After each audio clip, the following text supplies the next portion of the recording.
Okay, good morning, good afternoon, good evening, wherever you are in the world. This is Grant Cameron, and I'm speaking to you from the place where God rested on the seventh day when He created the earth, Port Coquitlam, outside of Vancouver, BC. And I'm joined by a number of people today. We're going to do a couple of very important sessions. I have with me Desta Barnabe, who is my co-writer. Now she's producing her own books, even though she said she couldn't do a book. She's actually got like a book of the month club. Every month she's going to put out a new book, and she's busy there. And she and I encourage you to follow our material. We've actually started a Patreon, where and it's Desta and her fiance, um, they Matt are putting this stuff up, and we encourage you to subscribe so we can get to Desta's um, goal of 2 million subscribers by the end of the year.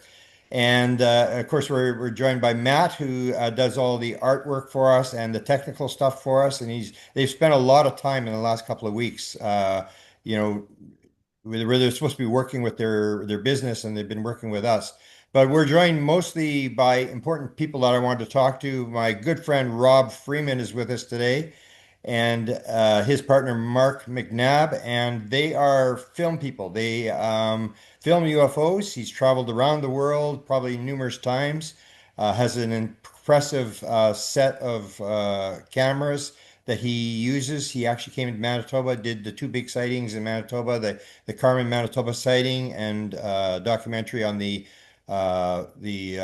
Falcon Lake sighting.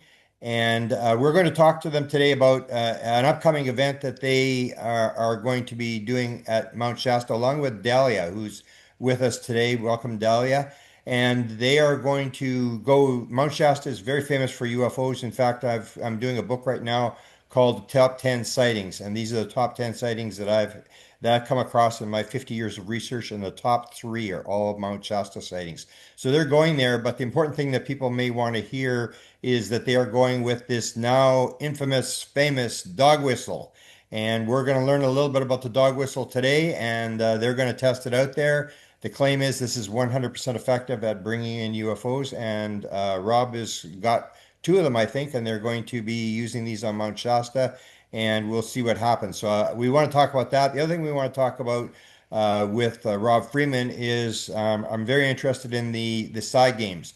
I think you can correct me if I'm wrong, Rob, but I think the guy that was running the side games actually went through one of your training sessions and sort of stole my idea. I actually was pushing this for a number of years that I wanted an Olympic team. I wanted, and the Australians have actually put together a bunch of kids who are an Olympic Mindsight team where they practice with blindfolds and they go through obstacle courses and stuff like that. So Rob's going to talk to us about the Psy Games, which comes up in a couple of weeks, and we're going to see what this is all about. It's an impressive, very interesting idea that is being run in the United States. So, and we've got Dave Palchuk, who's MUFON Canada, and he's going to be the guy that you can see behind me. He's got all the technical stuff there.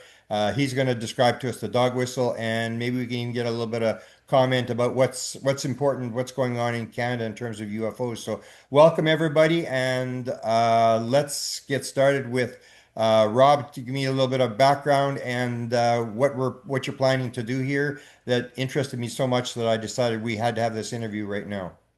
Sure. Well, thanks for having us on your podcast there, Grant. It's good to see you again. We had a great time in Manitoba when we came out there a couple years ago. And to make a long story short, for the last 10 years, Mark here and myself, he's a longtime film producer. We've been traveling the world for 10 years now. We've been to over 21 countries. We've got that whole impressive array of camera equipment, including thermal, ultraviolet, infrared, visible, zoom, wide angle, spectral analysis, time-lapse equipment.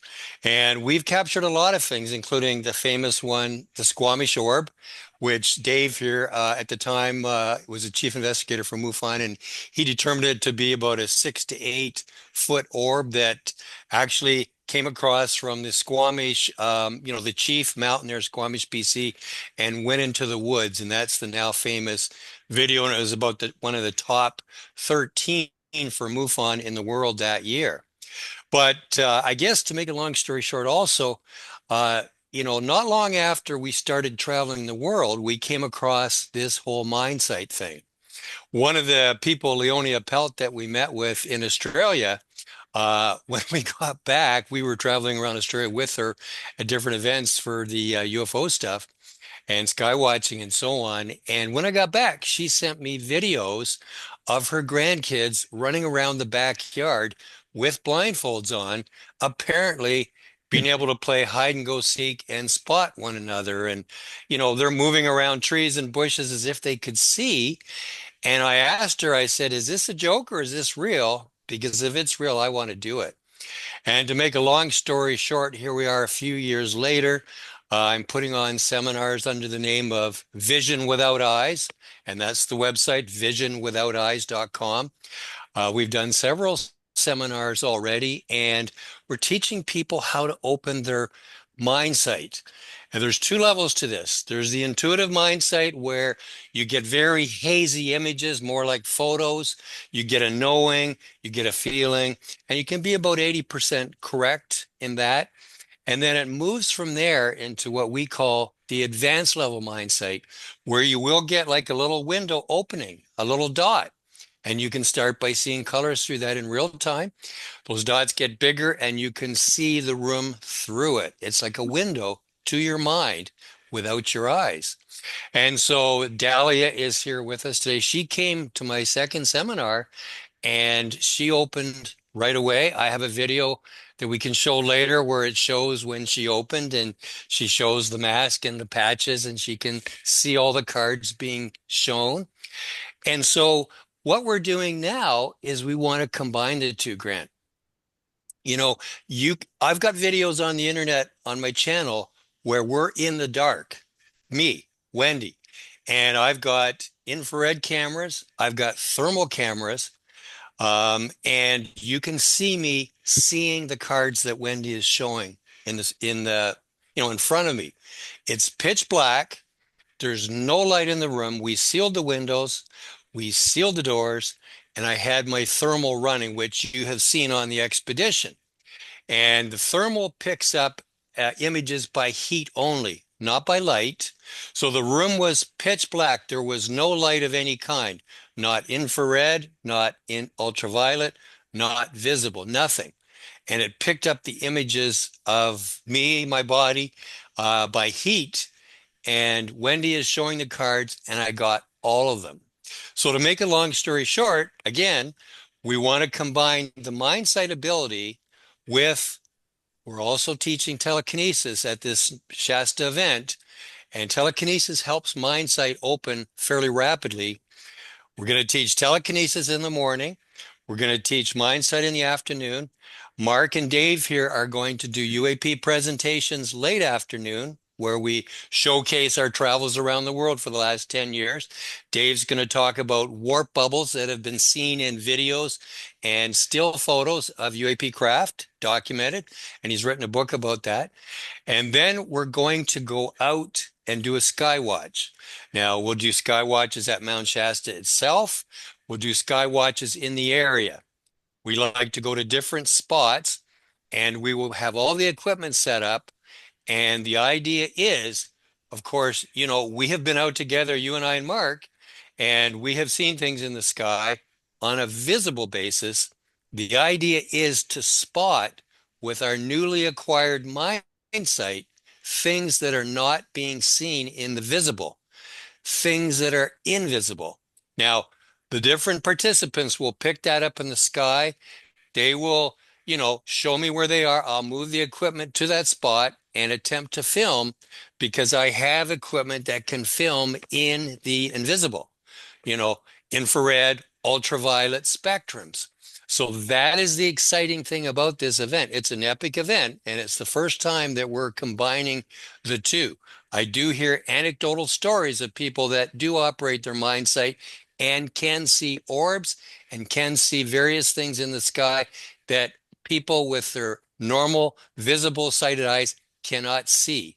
So it's a pretty exciting seminar workshop, skywatch expedition that we've set up. We've got, just a few seats left, a few spots left. And I would encourage anybody that wants to come. It's August 9th through 17th at the Shasta View Lodge. We have, I think there's still 3 or 4 cabins left right at the lodge. I would encourage people to sign up for that. If they are interested in UFOs, UAPs, if they want to open up their innate mindsight, if they want to develop their telekinesis abilities, this is the place to do it. Grant, you're on mute. Where would they contact you for this? Okay, so just through the website, it's visionwithouteyes.com, and they can scroll down, read about the event, and then there's another box where it says click here to register, and they can register right at that spot. And where will the sighting stuff take place? Because we were always up at the 4,000 foot level up on the sand flats there, or where are you doing your stuff? Yeah, we'll be there and we'll be at various different spots. Like we were down at ground level there just a few years ago. We had a farm rented, and that is where we had a famous thing happen. Like we had a full view of the mountain from that property. Yeah. It's all open, it's a big farm, and they had that farmhouse rented as an Airbnb. And to make it real short, we were doing a meditation and all of us had agreed, to be standing, to be quiet. And we were in a meditation to, call them in or connect, whatever you want to say. And I had all my film equipment running, all the stuff we call it the WMD, weapon of mass detection or debunction. Mark tells me debunction isn't a word, but he's an English major, so I stand corrected. But we had all the film stuff running, and you've seen it. There's like 9 video cameras. Everybody was quiet in this period of the meditation, and I heard a man say one word. And I heard it coming from about 25, 30 feet away from me. So immediately I took my phone and I tapped it and I did a screenshot to get the time, because how would I ever find that spot later with all those videos? And, we're out there for 5 hours. So 5 hours of video times 9 cameras is 45 hours of video. Yeah. So you better do a screenshot if you want to find something. Yeah. Anyway, and I was a little annoyed because I thought, wait a minute, I thought we were supposed to be staying together in the circle and nobody talking. Why are some guys talking over there? But when I opened my eyes, I didn't see anybody there. But I did my screenshot. I heard the word and I thought, fingers crossed that it's been recorded. We continued on in the circle. We had a great evening of watching anomalous things go across the sky and so on. We got back to the farmhouse and Dan Berg was there with us. And I didn't say a word. I said, Dan, what does this sound like this man is saying? And I played him the video. And he said, Rob, he's saying the word Avika. And I said, Dan, do you know who Avika is? And he said, no. I said, Dan, Avika is the female of the famous ET couple, Avika and Aunt Terrell. And he said, oh. And of course, then I played it to Mark and played it to the others. I went to all 9 cameras and every single one recorded where the man said Avika. And it was a man, so it may very well have been Aunt Terrell's voice who said that, but we have it recorded. I mean, it's a permanent thing. So that's Mount Shasta. And as you say, there's lots of activity around Mount Shasta. We've been there a few times. I know you've been there a lot. Paula Harris had contact with Ann Terrell, You're all, yeah. physical contact. And there's so many other stories that, well, you know them because you're documenting them in your book. Yeah. Yeah. So let's go to Dave. Dave, what's your involvement? Like, explain for anybody who doesn't know the MUFON group, how you got involved with Rob, and what your role is at Mount Shasta.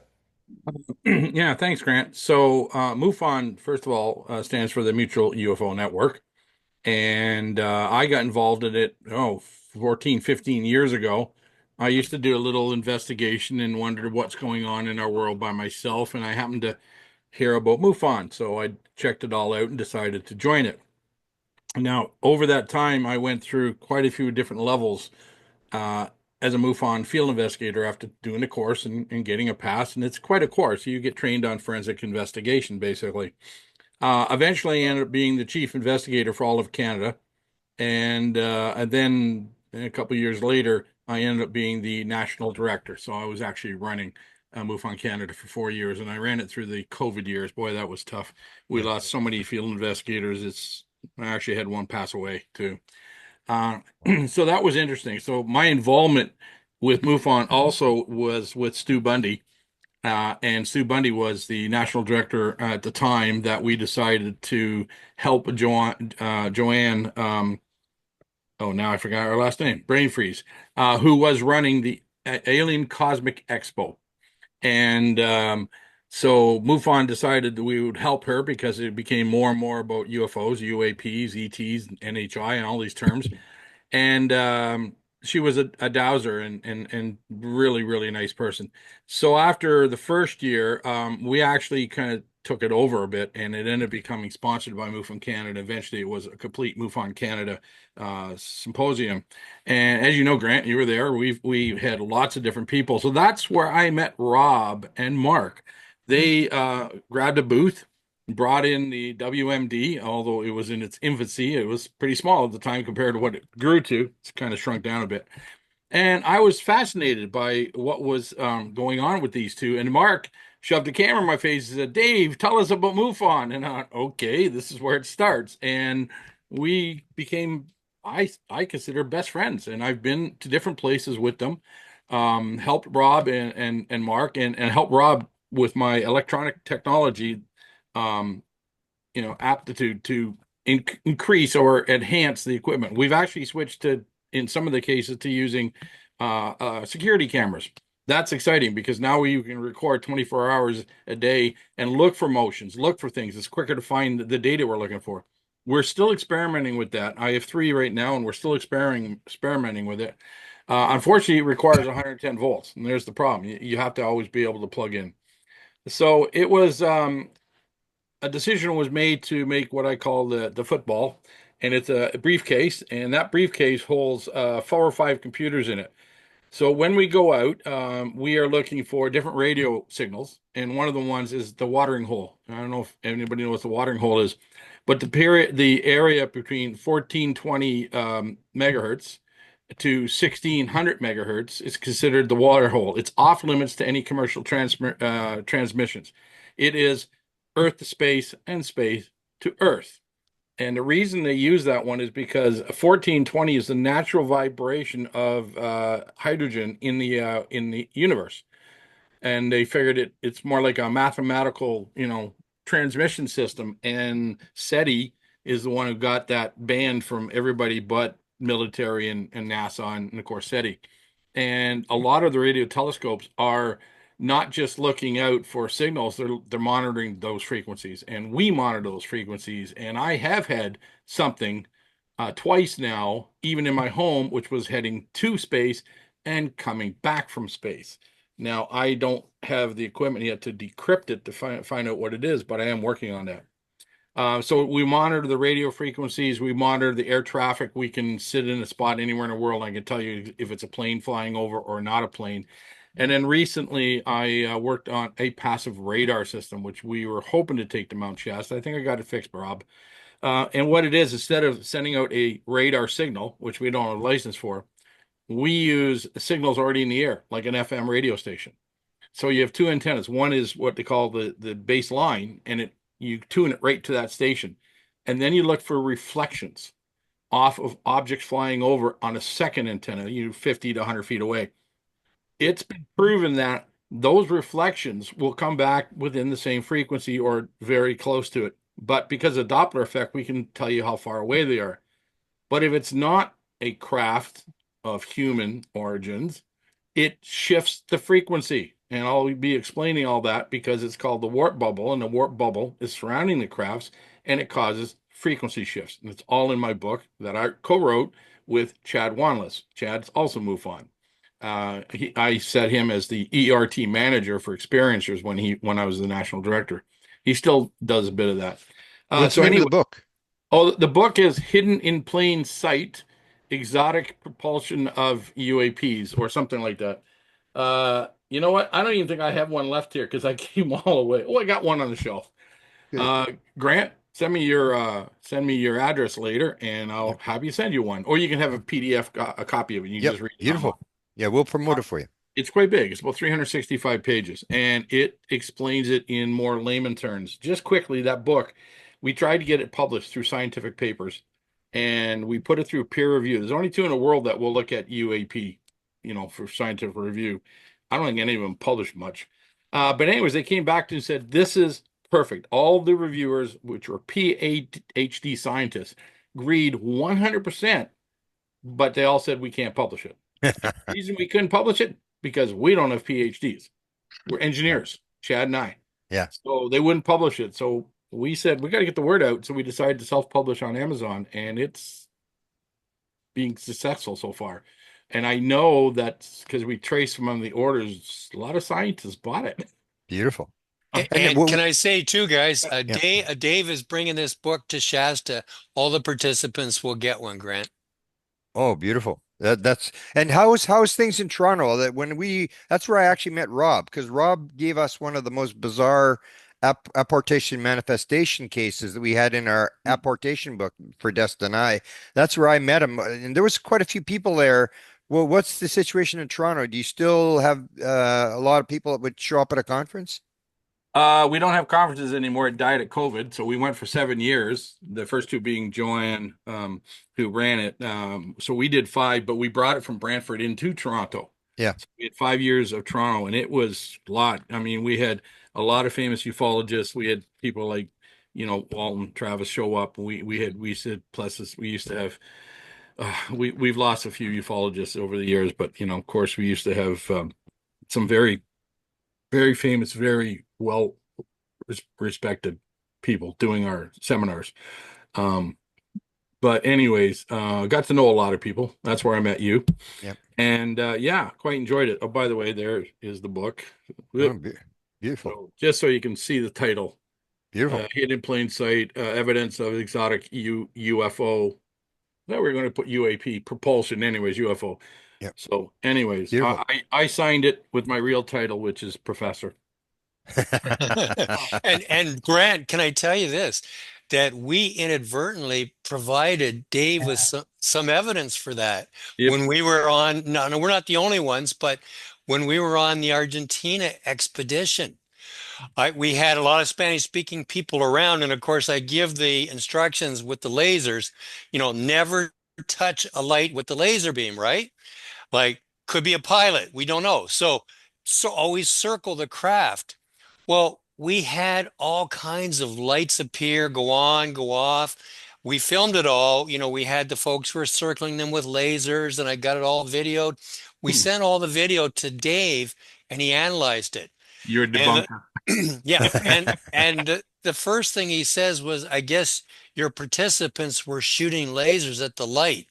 And I'm thinking, "Oh my God, this is not good." There's Here the you go, Rob. there's Here, you start on page 75.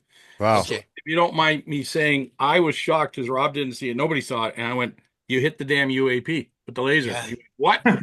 So Yeah. we have actual evidence on video of the laser curving around the craft or being 100% blocked, which everybody goes, well, anything would block a laser, but nothing can curve it around. Again, all explained in my book why it curves around. Same as why radar returns come back to U.S. fighters with 999.99 because that means they're being jammed. Well, they're not being jammed, but I've proven that too. And that's one of the things I think the scientists really, really clued in on and said, yeah, you're absolutely right. But this is not, we're taking his equipment. We're going to take the passive radar, but I'm more proud of the dog whistle, what we're going to take. So I think that's what you wanted me to explain. So Yeah. if you want, I'll do that right now. So the Okay. dog whistle was leaked, sort of. Jake Barber from Skywatcher designed it years ago with some other people, and they just play an audio clip, and I can play it too. But I realized the audio clip had some false parameters in it, and every one of these frequencies they use are known world or universe frequencies. I mean, like example, 100 hertz is a relaxation meditation frequency. If Yeah. you go to a spa and there's background noise, it's usually 100 megahertz. It also could be 425, which is called the ambient background, but 420, I'm sorry, 420, can't even read my own writing, 432. Got to memorize this. The 432 hertz is the universal hum. So, you've heard NASA saying they hear sounds in space. Well, they do because there's a vibration, and 432 hertz can be heard by our ears. I mean, we can hear anything from 20 to 20,000 hertz, Okay. unless you're deaf or, anyways. So, that background frequency is what NASA says when they hear something. So, we play that back, of course. The next one that they discovered was the harmonic resonance of our Earth, which is 528 hertz. So if you put a geophone into the earth quite deep, you will pick up this frequency. So it's our core, it's our isotropic insides of the universe of the planet vibrating. And everything vibrates, everything moves, nothing stands still in our world. And of course, they decided also that maybe they should put what is basically a bird chirp, 2.5 kilohertz. So 2.5 kilohertz, you have to chirp it, and it sounds like a bird. And that's interesting because it kind of like is the call, like the duck call sort of. And the last thing is one they call a transonic, which I understand because being an electronic engineer, it's 17 kilohertz. So just under our top range of our hearing. If you suffer from tinnitus, you hear a ring in your ear, 17 kilohertz. Mhm. So if anybody's suffering from that, I won't turn it on. But you combine all these, you pulse certain things, but I decided that they're just playing an audio clip, and that's not what you need to do. You need to pulse these at different frequencies within themselves. So behind me is the dog whistle that I invented. We haven't tested it yet. And Rob insisted we make two just in case they turn it off. I'm not going to explain what's in it, but you see there's a lot of electronics, okay, and a lot of switches. Uh, it wasn't cheap to build. Rob and I discussed this, and I'm still spending and buying things. Anyways, beside it, in the same case is just the speakers. You hook up the speakers. Now, I don't want to, burn anybody's ears out. So there's two speakers, but we're only running 30 watts of audio power. So it's loud, but it's not super loud. It's not the volume, it's the frequencies. So you're sending out frequencies. So I'm using pulse wave modulators to put it out properly. These are not audio amplifiers that just produce a sound. These are pulse wave modulators. No sense getting into the technicals. I'm an electronic engineer, so we'll leave that alone. I hope we're successful. And we'll also have the audio clip too with us. But just to listen. But I know that this is going to be more effective doing it this way. Nicest thing is I can control the frequencies. Every one of those 7 devices in there is adjustable. So we get out there and we're not pulsing at the right frequency. I can move it up and down, and I can pulse all the frequencies at the same time, so they pulse properly. That's what we're looking to do, and I sure hope we're successful. Rob, Mark, and everybody else that's going, it's going to be interesting to see what appears. Have you, Yeah, have you, and have, Dave, let me Hmm. say this too, Yeah. Grant. So I asked Dave to build a second one, Mhm. for me, and well, we each have one, and we're going to bring both. The reason is because, as you know, on these expeditions, quite often equipment will get shut down, and batteries will get shut down by the others or them or Yeah. whoever it is, right? And the idea is if we only take one and it quits, we don't know if maybe somehow it malfunctioned or if it did get shut down by, the powers that be. So the idea is we take two. If they both get shut down, then obviously there's a, higher force that's shutting them down, so that would give us a little more proof as well. Um, there's it, all in a briefcase. It's really heavy. So, Wow. Rob, I've only got this one working with batteries. Second one you have to plug in. So I got to buy some more Sure. equipment because there's no Okay. way we can take the Mount Shasta and get 110 volts. So basically, it is all in one case. The speakers are just covered. Wow. Underneath the speakers Wow. is all the electronics I'm not going to show anybody. But I can turn this on right now because Yeah. it's on battery.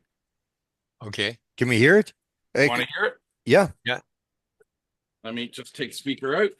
And Grant, while Dave's doing that, Now, a lot of people are not necessarily into high tech and science and all that. That's okay. This expedition, this seminar event, it really is both sides. It's the whole side of people using their Mindsight, meditations, connecting intuitively, non-scientifically, you know, and then balanced out by, Dave bringing all that stuff, me with all my skywatching equipment. But, I put my foot in both sides of it. And I've, you know, many expeditions, as you know, um, will only bring out the equipment half the time so that, I get all this technical stuff completely out of my mind and try to connect with them on an intuitive level, on a very subtle, almost quantum level. But because I do, fascinated with all the high tech gear, the next night I bring out the high tech gear. So it's a balance of both so that we make sure there's no stone left unturned. Yep, Beautiful. I am ready. And Okay. Rob loves technical stuff, so this is the latest. This is a special receiver. I don't know if you can see it or not, but this Rob with this long antenna is going to be our next new invention. Holy cow. Okay. We'll have to call it the UFO football you got there. Well, Rob decided we should call it E-Tune. Well, ET and then just E-tune, There right? you go. Yeah. There you E-tunes, go. but maybe we should Make call sure it the you bird patent with. it. Yeah. I intend to. Patent the name before Elon Musk gets it. That's right. My nemesis. Okay, ready. I will just give you a quick example. Hopefully, this is not going to be too loud. I'm going to just do the chirp to start with, okay? Is this going to blow out our speakers there, Dave? No, I've got it turned away. Let's see what happens. That's a 2.5 kilohertz. I'm not chirping it right now. Let me, was that too loud? Don't hear it. I don't Don't hear hear it. Can you hear me? I can hear Yeah, you, yeah. but Okay, maybe the way Zoom works, it doesn't carry the frequency, Grant. here we go. That's the test. Can you hear it? Nothing. Nothing. No. Try this one. I heard just a little bit at the beginning when you first put it on. Wow, it's taking back. It's thinking it's background noise. I just hear it a little bit. Yeah. I think the Zoom filter, Grant, is now I hear a little bit of that. Yep. Yep. Yeah. It sounds like crickets in the evening. Well, turn it all on. This is what we get. Let's see if it doesn't filter it out. Yeah, just at the beginning, I got it. And then it cut out. Isn't that funny Yeah. how it's filtering it? All right. Well, you're gonna have to believe me. Yeah, you Yeah, have to did- you have to make a little audio tape for us, and so we can pass it around. Well, I've already done that too. Yeah, Yeah. Dave, I think the thing is that on this Zoom call, it filters anything else, everything but just a human talking, right? Yeah, Yeah. I think it thinks it's static. Yeah. Yep. Yep. So did you confirm this with Barber that this is what they're doing? Jake I Barber? Still trying to get hold of them. We've sent them emails. We've sent them all sorts of things. We want to talk to them about what we're finding. Talk to them about our book because they too, after we wrote the book, said, "Oh, look, warp bubbles and vapor cones." That's another part we discovered. So they haven't returned any of my attempts to talk to them. Oh. I'm But you're pretty sure this is what they're doing. well, yeah, the information got leaked to the internet because of somebody that knew them in their past life. Huh. And So So- did they get this from the military? Was this a thing, like it's apparently this tied into this Golden Dome thing? now I don't know. This has been around for a long time, and I don't know the history about anything behind it. I cannot confirm. It's not to confirm or deny. I cannot confirm this was a military invention. I've been searching it through all the channels I can search to come up with that answer, but I don't have any correlation to it being military, although Skywatcher is trying to basically pull in a UAP to catch it. Yep. He doesn't want to sell it to the military. I'll tell you that. And I'll say it bold because they've already said they're trying to commercialize this. Yeah. So I don't know, it's not that they're out there doing the things like Rob and Mark and when I joined do. It's for commercial, profit. I hate to say it. Yeah. But anyways, I'm glad. I think that's why somebody leaked it. So we'll see what happens. And I think I improved it. We'll see what happens. And if mine works, and I will patent it because nobody's come up with this one. Now they say that at certain times of the day it comes. Have you got any explanation for that, or that's true? Probably they can't see in the dark. They're doing everything visually, and they want to chase them with their helicopter. Yeah. So it's all commercial. It's all smoke and mirrors. I hate to say it, but I think they have a great idea, but I think they're trying too hard to commercialize it, and it's unfortunate. I'd like to talk to them, and I don't care. Like we've got a lot to offer, and we'll see if we can even help them. I don't care if they want to commercialize it, they'll commercialize it. But maybe they'll release some of the information to the public as they find out things, because they have put out 2 videos now, video 1 and video 2, showing them chasing UAPs. I still don't know if they're for real. This stuff is for real because they'd have to be there to witness it. But Yeah. it's pretty convenient that every time they play the dog whistle, which is just the audio track, they say they got 100% response. So does Yeah, that mean and they claim, I mean, they've got a whole classification system of all the yeah. different UAPs they've seen, Grant. So, if you can't beat them, join them. I mean, Yeah. this dog whistle, you could call it a bird whistle, call it whatever you want, ET tune, but we're going to try it. And if they're claiming 100% success, then let's see. And Dave has even improved on it with the knowledge that he knows. So there's, a great chance that we'll be able to call things in with that. I mean, we have great success calling things in a non-technical way. So we're combining the two. Like for example, that Squamish orb, we were we were just driving around Squamish because it was raining in Vancouver. And that was the time where Charles Lammer was with us and he didn't want to come because it was raining. We had an extra day in Vancouver on that expedition and went north to get away from the rain. And he said, no, no, it's going to rain. So he stayed home. And then when we were in Squamish, we just had this sense that that's where we were going to see something. We could feel it. This is what I'm getting at. This is a non-scientific thing. Maybe it is at a quantum level, but we were in the back roads, the logging roads, and we came to this one spot where we had a view of the chief, like the mountain, this monolith, the Squamish mountain there. And we all turned to each other and we said, this is where it's going to happen. We parked there, we got our equipment out, we set it up, and it was 10:59 when we saw that yellowish color light start going right across. And I went running over to my WMD.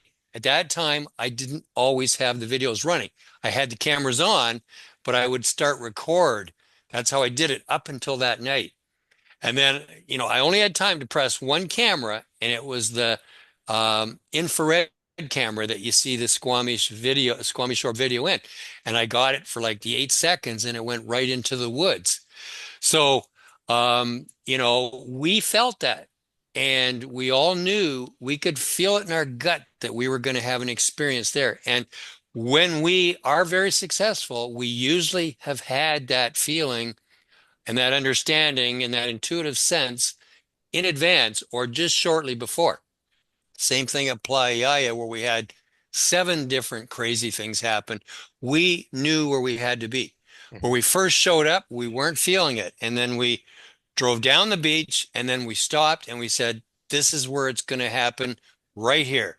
And we set up the cameras and it just, nonstop things the whole evening. So we're as they say, we're coming at it from both sides. Yep. We're coming at it from the human, connecting at a quantum level, meditation. We're also coming at it from the scientific because it's important to document and prove these things scientifically Yep. also. Yep. So it really is the best of both. Beautiful. I'll turn it over to Matt and Desta for questions now. I'm going to take a little break here.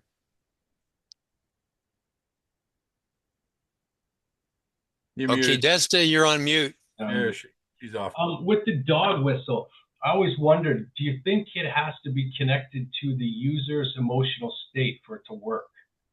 I don't think that Skywatcher does that, but I'm pretty sure that we will be doing that because we're also going to be connecting it, looking without our eyes open. We're going to be doing the vision without eyes to see if people can see something that's not visible light. So yeah, we are definitely going to be well connected. And I'm the one. I've been on CE meetings, seances, whatever. I don't know what we actually call them anymore. With Rob and with myself, and we've been pretty successful to find something. But I'm interested in the not looking visibly with your eyes. It's going to be very interesting. We'll do it both ways. I'm pretty sure we'll start with without doing that because this could get annoying. I might have to go off to a corner somewhere so no, it doesn't affect people's concentration. But we'll find out. It's quite loud out in the field, Rob. I knew you wouldn't be able to hear it. So, I yeah. was thinking a good test might be to have someone like you operate it, Dave, and then give it to someone else, like maybe Dahlia or someone else who's more psychically attuned, and see if you get different results. Yeah. Good I was put to, suggestions. it was a great suggestion. I was put to the test with Rob on an expedition. We were up in Northern Ontario, and after about an hour of his training of how to see and meditation and stuff, I think they did pretty good. Rob even said I passed. It was like, wow, I've never done this in my life. I have done out of body flying. I had the experience to work with a native shaman who, no drugs, nothing, just relaxation and techniques. And the next thing you know, I was soaring above the earth, like looking through an eagle's eyes. And that was an experience I will never forget. Never been able to get back there. So maybe that's why I was so kind of successful the first time trying, Rob. But yeah, I'm looking at doing more of this myself. Could you tell me a little bit more about the frequencies that you're using without giving away too many of your secrets? Well, it's not the frequencies. They're public knowledge now. You can just even go on the internet and say, Skywatcher Dogwhistle, and it'll list them all for you. But what I did was enhance it, as we're saying. But the base is a 7 hertz, which is hard for a lot of people to hear. 7 hertz is just the pulsing point carrier, and it's interlaid with a 100 hertz base. So you are carrying the 7 hertz on the 100 and pulsing it so that you can hear something. Because a lot of people can't hear 7 hertz; it's too low. We only start about 20 in our hearing. So you got a 7 being carried by 100 hertz. That's the bottom two. The next two are the ambient and harmonics, which is the 423 and the 520 8. I'll get it memorized. I just finished it. The 423 is a universal frequency, and 520 is the Earth's frequency that things vibrate at. So they're being put in too, and you combine them together. Even though you might hear this really weird, terrible noise, the frequencies are independent on each other. They don't combine. So if you take an oscilloscope and with a microphone and put it in front of the speakers, you will see every one of these frequencies. That's the key. And the last two is the chirp, which is just the call, the 2.5 kilohertz, which is a high pitched call. That's what they're saying they want to call people, and they chirp it once in a while. And of course, the 17 kilohertz ultrasonic frequency. Now, that's the interesting thing is they never disclose why they use that. I did write a whole paper on all this, which I will be giving out, Rob, as we said we wanted to do, on a stick, explaining all of this and why they chose things and why it works. So we'll be giving that out on a stick, USB stick. And it's an ultrasonic ping. It's at the very edge of the human hearing. Some people can't hear it, but it's. I'll wait to say why we use that one at the seminar.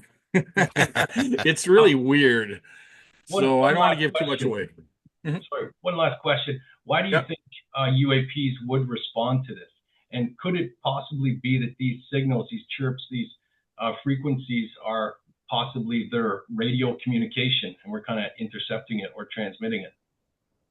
None of these are using the radio communications. They communicate at 919 and 1.42 gigahertz. So none of these are being used for that. And I could create a 1.42 gigahertz transmitter, but then I would be in violation of all laws because I don't have a license to transmit on that. So we have to be careful what we use. Why it might attract them? I can't answer that until we do it. I know why it should, because the natural vibrations that they are exposed to all the time, like, these UAPs are millions of years in advance of us, at least, maybe a couple 100,000. You can't fly across the world with warp technology. that they're using, which is all explained in my book. They've got to be really advanced. They are probably monitoring frequencies like we have no idea how they do it or how much they do it. They could have one system that monitors everything that can ever be generated. And certain frequencies are attraction frequencies. Anything that vibrates in the universe, if they see that, they would say, "Whoa, this is something we need to check out." Same with the Earth one. So, like, if you're out in outer space and you're not going to hear that vibration everywhere, but suddenly, if you're getting into an area where the hydrogen or helium atoms are vibrating, that produces the 423 hertz. And maybe that's what they use to look for planets and things. I don't know. Wish I had Mark, those. can I ask a question of Mark? You're going to be down there. You're the film guy. Are you producing a documentary on this, and are you prepared? Because from what I understand with the Skywatcher, they never come within 5 kilometers. They never come any closer. It's like they know what they're up against. Like you get too close, like they're just giving you little hints. Are you putting together a documentary on this? Yeah, I'm really excited about this part of it, Grant, because as you know, Rob and I have been documenting all of our experiences over the last 10 years. And so at the event, not only are we presenting some very core findings from the last 3 years, we have a lot of material, but the last 3 years, I'll just say quickly, we have been to 10 major countries, throughout South America and Italy and Europe, never before seen material. So we get to present that for the first time and a lot of expert interviews and contactees and different people.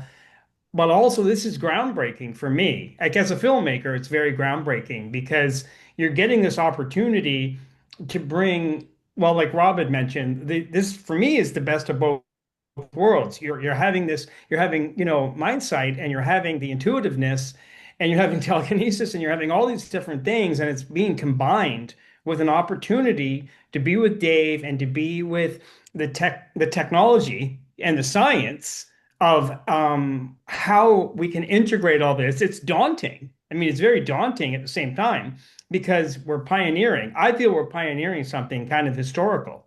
So for me, have to document it. Have to have an opportunity over those 8, 9 days and nights to just pick my moments, not to impede on anyone's experiences. I always do it with a lot of, dignity for everybody that's involved.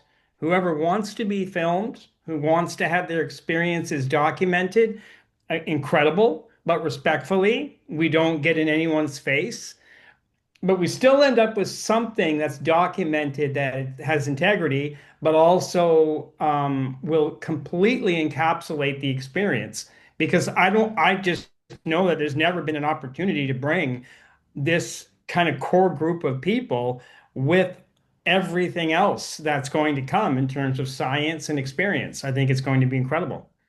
Yeah, you got the lucky job that everybody'd love to have. Yeah. Follow this guy around the Yeah, world I and just get to follow him around. Yeah, you're absolutely right. Yeah, I'm just like when Rob brought it up to me, I think it might have been March, Rob, maybe even February, when it was brought up to me, and he was like, "I want to do a mega event." I'm like, "I want to mega be there because sounds, that to me sounds mega amazing." I won't say it too much, but I thought to myself, after 10 years, it's kind of like an anniversary moment for him and I because we've been doing everything that we've been doing proudly, and we talked about it this way. Okay, that's phase one. Okay, we had this phase one, this 10-year indoctrination into UFOs, and like, again, like meeting yourself and Desta and all the different people that we've met over the years that have had this as a part of their lives. So we're kind of like, yeah, I wouldn't say we had PhDs, but we're, after 10 years, it's like, where do you go? What's phase two? What do we want to do for the next 5 or 10 years? And we talked about it. We remember being in Brazil and thinking, because it was one of our last expeditions together, Rob and I. And there was a bit of melancholy involved with that, a little bit of emotion, because we were like, because Rob said, I feel like we need to move forward. I think we need to do something else. And we didn't know. We did not know what it was going to be. He's like, I'm going to go and do the Mindsight. I said, okay, I'm going to finish the films and I'm going to do all these different things. So when he called me and said, "I've got this idea," I was like, "Oh, Rob Freeman's got an idea. Okay, let's see where we're going with this." I became very excited because he introduced this, and I was like, "Yeah, I got the goosebumps." I was like, "I got the goosebumps right now." I'm like, the next phase of our work and working with Dave and Dahlia and working with everybody that we're working with, it's like, okay, this is the next phase. This is the next contribution. This is how we can forward our work. We can take our work, we can combine it with something like this, and then we can move that through. So it's very exciting. Wow. I'll just end with this, and we'll go on to the next session. But Rob, you remember you as a little young kid, you set up the telephone communication with all the kids on the street, and you wired this whole thing together. And your basic thing is communication, and now you've gone to communication with other solar systems and other stuff. So you come a long way. You had, London telephone, you sold that for lots of money, and now you're on to it's almost like this is predestined that this is going to be part of your life. It seems to be coming full circle. Now, Grant, before we wrap up this session, Dahlia's here. Oh yeah. Okay. Dahlia, came to the second seminar and she just blew us all away. And I don't know if I can do a screen share where I can play just maybe about 20 seconds Yeah. of the video. How would I do that? Just Just ask go for share, permission. Just go to share and it'll share desktop. Okay. And then share. Okay. And then let's see, where is it? I have to move this out of the way here. 1 second. Here's the video right here. Can you guys still hear me? Yeah, Rob, it's Yep. perfect. Okay. Now I'm going to play this and see if you can hear the audio. 1 second. I have blinds going up to show the patches. Okay. Okay, Wendy, if it you have a could, card. if it could. Okay. If it could, if it's that, Oh. it says run, it says day, it says one. Well, it's obvious that Yeah. Dahlia is seeing She patches and blindfold. That's Oh, right yeah. for telling you And you know guys. what? Put that. Okay, so were you guys able to hear that? Yeah, I I just could. have to figure out how to stop sharing here. Same Oh my button. gosh. Yeah, I know, but it's disappeared on my screen here. 1 second. Zoom. Oh, Lord, this is too much technology. I'm the guy that runs the WMD and I can't even do a Zoom call here. Should be at Okay, the I think, top. okay. And oh yeah, stop sharing. Okay, now that'll work. Okay, there we go. You're back. All right.